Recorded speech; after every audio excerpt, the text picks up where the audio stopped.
Meus amigos, estamos mais uma vez aqui no bairro de Fátima News. Quem não se inscreveu no canal, por favor, inscreve aí no canal.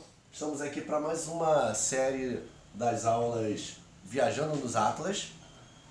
O tema da nossa aula de hoje é uma aula que seria para um segundo ano do ensino médio, é o déficit habitacional nas cidades.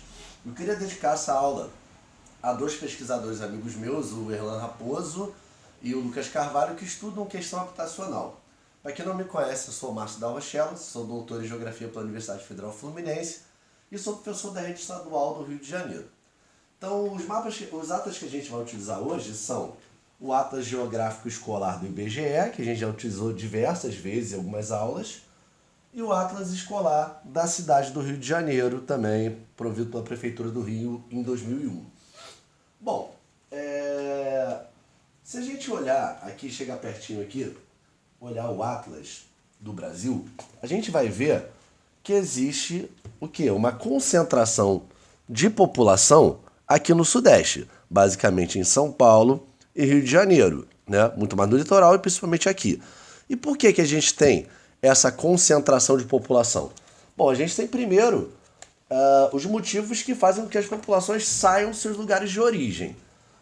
Um deles é a falta de emprego, né, e a falta de terra. Então, quando a gente vê aqui o mapa do Brasil sobre concentração de terra, a gente vê que no norte, no nordeste, no centro-oeste, as terras são muito mais concentradas na mão de um mesmo dono.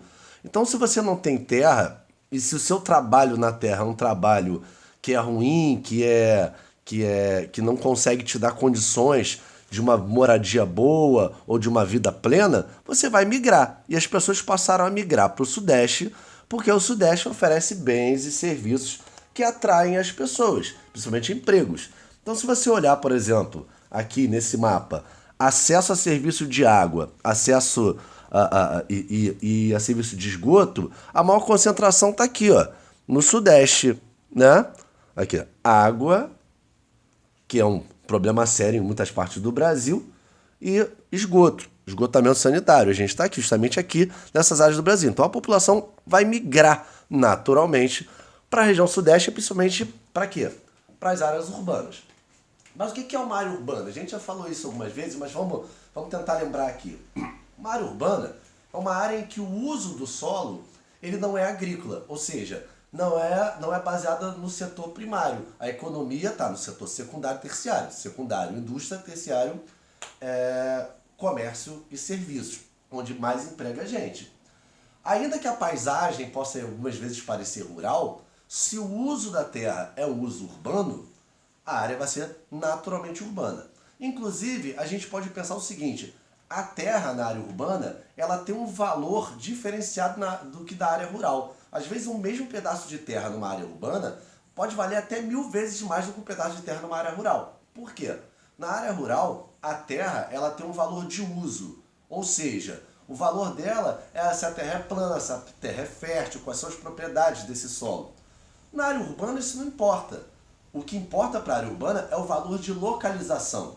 Então, se você mora num lugar que tem shopping, que tem hospital, que tem áreas de lazer, naturalmente essa área vai ser mais valorizada. A terra vai ser mais valorizada. Então, olhando aqui o Atlas da cidade do Rio de Janeiro, a gente vem logo primeiro aqui para o primeiro mapa, aqui, a gente vai ver que, inclusive, a própria cidade do Rio de Janeiro, dentro dela, você tem o quê? Concentrações diferentes de população.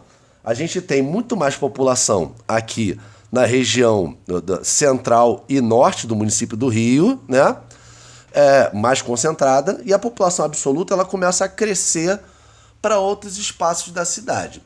Por que isso acontece? Principalmente a partir dos anos 90. Tivemos diversos projetos de habitação com o intuito de tirar a grande concentração de gente de alguns bairros e tentar redistribuir essas pessoas pela cidade. Então começou a haver o quê? Um aumento de gente vindo morar na zona oeste do Rio de Janeiro. A zona oeste do Rio de Janeiro agora tem uma população absoluta elevadíssima. Só que a gente não pode pensar em densidade, por isso é diferente, porque a densidade é a relação entre o tamanho da população e o tamanho do bairro. Mas a gente tem uma população muito grande agora aí. E quando essa população migra para aí, ela normalmente migrou. Por quê?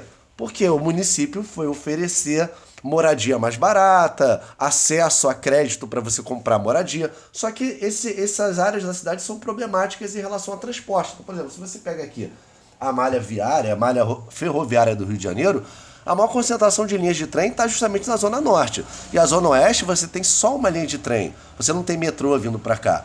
O próprio sistema viário, a gente vai ter no máximo a Avenida Brasil vindo para cá, algumas outras estradas de menor porte, e as pessoas que estão aqui, elas estão longe do quê? Do seu trabalho, do seu estudo. Então muitas dessas pessoas acabam largando essa moradia aqui e voltam para morar em condições ruins nos grandes aglomerados da cidade. O que se fez a partir de 2001 para que isso pudesse mudar? Criou-se o Estatuto da Cidade. O Estatuto da Cidade é um conjunto de leis que tem como base um princípio. Que princípio é esse? A terra urbana, assim como a terra rural, ela tem uma função social. Toda vez que um imóvel fica vazio numa área urbana, ele contribui para o alto preço dos aluguéis e da venda de imóveis. Então, a partir de 2001, criou-se um conjunto de regras e de leis para que os imóveis urbanos não ficassem mais vazios. A gente tem, por exemplo, duas ferramentas desse Estatuto da Cidade, é o IPTU progressivo no tempo. Ao passo que você deixa o seu imóvel vazio vários anos, ele vai se tornando mais caro, o imposto que você paga sobre ele.